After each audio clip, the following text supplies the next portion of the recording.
Okey, Assalamualaikum warahmatullahi wabarakatuh. Hari ini kita upgrade sikit sistem recording kita dengan menggunakan Screencast-O-Matic. Mungkin agak berbaloi sikit lah untuk kita dengar supaya dengan jelas sikit. Sebab sebelum ni kita guna Google Meet, sound dia agak menduka cita kan. Jadi kita kena ubah satu software yang lain lah. Okey. Sepatutnya minggu ni kita akan belajar berkaitan dengan, kita ulang kaji berkaitan dengan elektronik. Tetapi disebabkan elektronik ini agak detail, okay? Dia agak detail dan juga dia perlu ada beberapa test yang saya kena buat. Jadi dia akan ambil masa sikit. Jadi pun saya dalam proses lagi. Dah seminggu juga ni.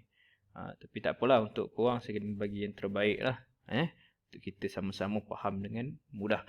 Okay, sementara itu tapi sebelum kita tunggu slide apakah elektronik siap, kita akan belajar satu benda yang boleh dikatakan agak wajib untuk pelajar-pelajar RBT SPPS 6. Dia tak ada dalam silibus, tetapi dia agak wajib untuk korang. Kenapa? Sebab benda ni 3D printer yang kita akan belajar ini akan digunakan dalam projek tahun akhir tingkatan 3 nanti. Sebab andai kata kita belajar 3D printer, satu teknologi kita dah confirm dah dapat. Jadi kita kena pilih satu lagi je lah. Okay, jadi bagi saya ini adalah satu benda yang kamu kena belajar. Sebagai pelajar RBT atau ex-RBT nanti, mesti kamu dah belajar berkaitan dengan 3D printer. Okay, apa kaitannya 3D printer ni dengan IE skill? Okay, ini satu perkara yang saya nak kongsi bersama. Okay, mulai tan hadapan. Siapa-siapa yang menguasai IE skill, di bawah kenalan IE, ada 9 skill yang kamu boleh test. Okay. Andai kata kamu lepas ke 9 test ni, kamu akan diberi sijil dan graduasi. Acah-acah graduasi awal lah. Nak tunggu form 5 lambat kita bagi. Tapi kamu kena menguasai 9 skill ni. Okay, saya akan cerita apa skill yang terlibat. Okay, yang pertama adalah reka bentuk pembuatan. Okay, dalam bab 2, reka bentuk pembuatan ada dua skill yang kita akan belajar. Yang pertama iaitu Cura. Cura ni apa? Satu software yang digunakan dalam 3D printer untuk memproseskan projek yang kita buat tu. Dia adalah berkaitan dengan editing, berkaitan dengan slicing dan sebagainya. Yang kedua iaitu kita panggil sebagai Tinkercad. Ini satu platform di mana kita akan edit kita punya projek, kita punya reka bentuk dan sebagainya, tetapi dia memerlukan internet. Dan satu lagi itu kita kategori yang sama lah, iaitu Creative Slicer bahagian bawah ni. Creative Slicer ni. Creative Slicer ni adalah salah satu software juga yang akan memproses kita punya projek ataupun reka bentuk supaya dibaca dengan mesin. Dalam mesin 3D tu dia akan baca lah kod-kod dia. Okey. So ini ada dua skill yang kita akan belajar dalam teknologi pembuatan. Okey, kita akan detailkan selepas ini. Jangan risau. Okey, seterusnya dalam reka bentuk elektronik tingkatan 2 juga. Okey, kita ada 3 skill yang kita akan belajar, iaitu yang pertama berkaitan dengan Microbit, Arduino dan Raspberry Pi. Okey, ini semua microcontrol dan microprocess. Okey, tapi yang nak dibelajarnya adalah berkaitan dengan yang paling penting adalah coding. Itu paling penting. Macam mana kita nak code? Kita nak coding kita punya projek tu macam mana? Itu akan diuji dalam skill yang disebutkan tadi lah. Alright, okay. Memang tak ada dalam buku teks, tapi saya nak pelajar-pelajar RBT, SPPR sebenarnya dia lebih advance. Saya nak kamu explore. Macam saya pun tengah explore. RBT sama dengan reka bentuk teknologi. Sekali lagi saya tekankan. Kenapa berbentuk teknologi? Teknologi dia akan berubah. Bukan setiap masa. Setiap detik. Setiap saat. Teknologi akan berubah. Tak berubah di sini. Dia akan berubah tempat lain. Jadi kita kalau mengharapkan buku teks dengan buku latihan semata-mata, memang tidak cukup. Okay? Saya nak kamu advance daripada yang sepatutnya lah. Alright, seterusnya dalam reka bentuk pemasaran tingkatan 3 nanti kita akan belajar Adobe Illustrator dan SketchUp. Okey, di mana kita akan di mana kita tahu kita akan ada projek tingkatan 3, kita ada projek akhir tingkatan 3, dan projek akhir tingkatan 3 itu perlu dinilai dengan menggunakan antaranya software-software yang saya sebut ini, AI dan Jupyter SketchUp. Ambil kau. Bukan mudah-mudah nak lepas daripada permarkahannya saya lah. Kita tak nak yang biasa ni. Sekolah rendah, sekolah menengah boleh lah. Sekolah menengah, sekolah luar tu boleh lah. Tapi saya nak standard kita, kamu tahu macam mana nak mengendalikan software-software ni, macam mana nak menggunakan hardware ni. Alright. Okay, so kita terus fokus kepada 3D printer. Okay, yang kita belajar, kita ada dua jenis 3D printer dalam teknologi pembuatan, iaitu 3D printer itu sendiri dan juga pen 3D. Okay, pen 3D ni kalau dekat luar negara ni budak sekolah tadika, bukan sekolah menengah. Okay, jadi kita tolak tepi. Itu bukan level kita. Level kita high sikit.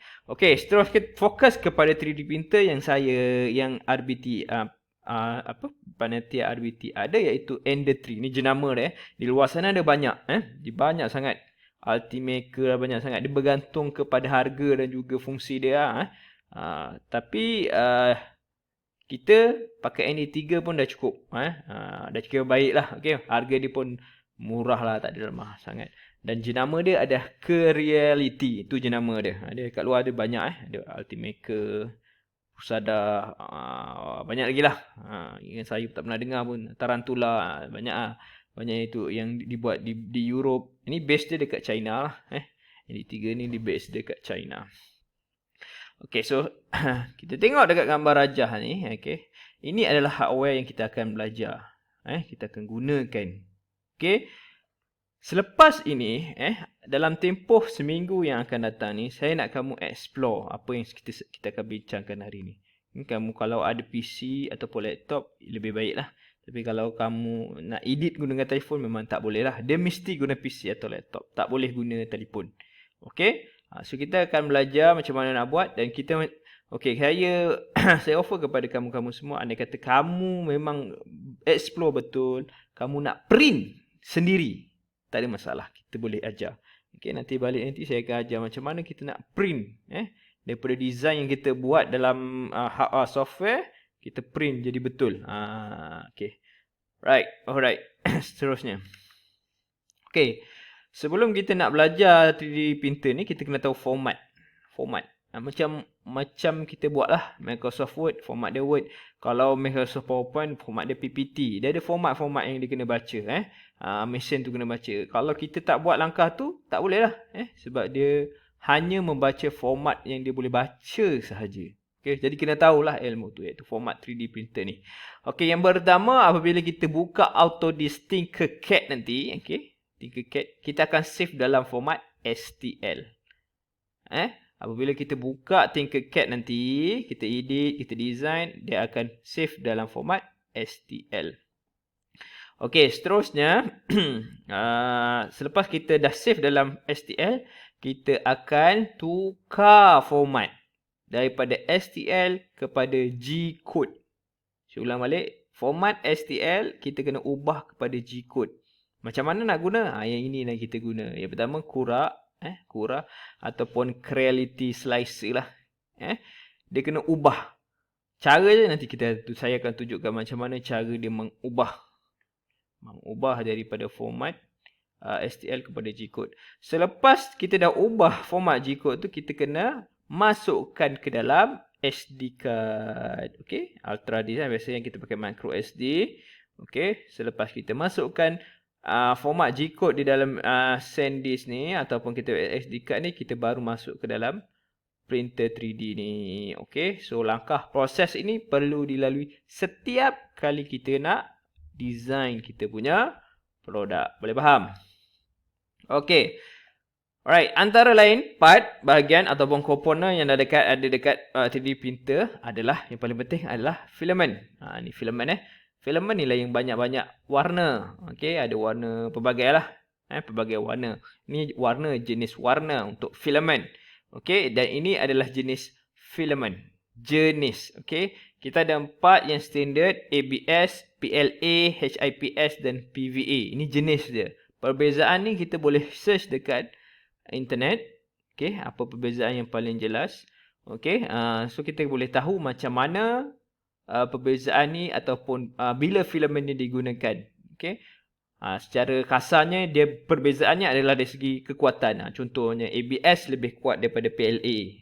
Maksudnya kalau kita nak buat satu benda yang memerlukan kekuatan, kita tak boleh guna PLA, kita kena guna filament ABS. Warna dia sama, warna dia ada berbagai warna, tapi jenis ataupun bahan filament tu dibuat adalah berbeza-beza. Faham Tapi biasa kita gunakan PLA lah, dia murah sikit daripada ABS dan lain-lain. PLA ni murah. Tapi ketahanan dia kurang lah. Macam contoh kita buat rehal tu kan. Rehal tu pun patah dia yang dah patah sebab dia punya dalam dia tak berapa kuat.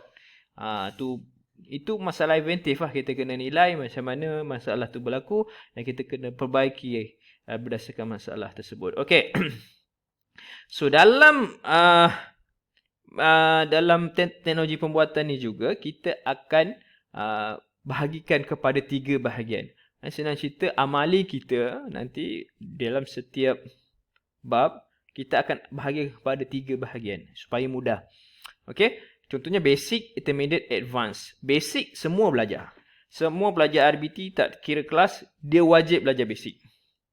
Okey, faham So saya dah dalam teknologi pembuatan kita ada 3. Okey, contoh macam ni dalam PowerPoint ni ada 3. Okey, so basic kamu kena belajar tahu macam mana nak buat kura. Kemudian macam mana kamu nak buat autodisk, macam mana kamu buat autodisk 3 cat dan macam mana kamu nak slicekan dia. Okey, pada bahagian intermediate, okey, ini satu laman web iaitu Thingiverse.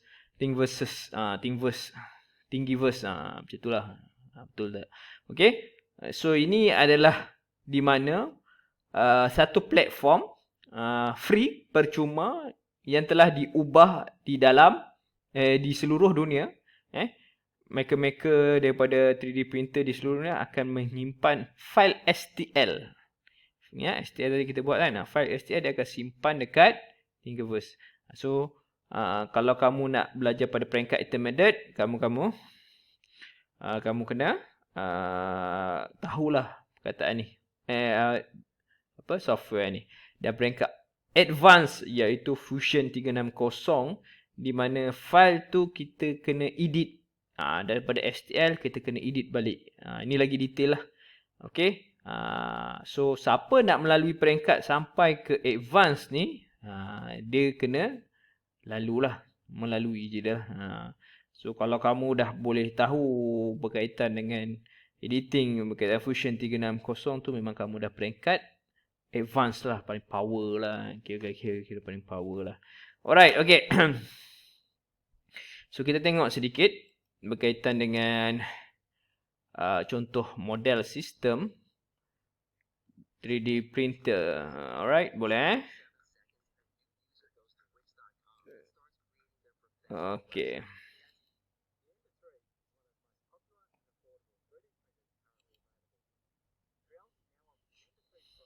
Okay, ni ND3 Pro. Kita ND3 biasa saja, bukan ND3 Pro.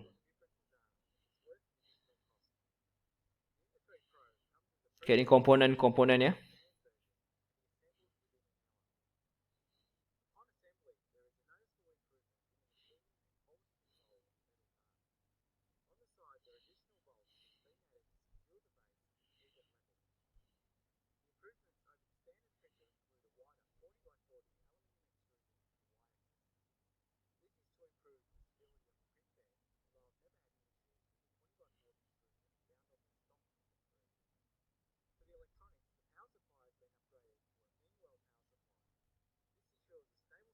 Okay, ni power supply. AC, convert to DC.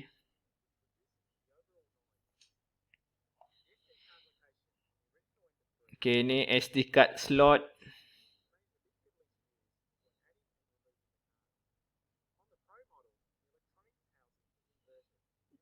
Okay, dia buat comparison di antara ND3 Pro dengan ND3. Secara asalnya sama aja. Cuma dia upgrade dia punya firmware, lepas tu dia punya reka bentuk dia lah sikit je, tak banyak.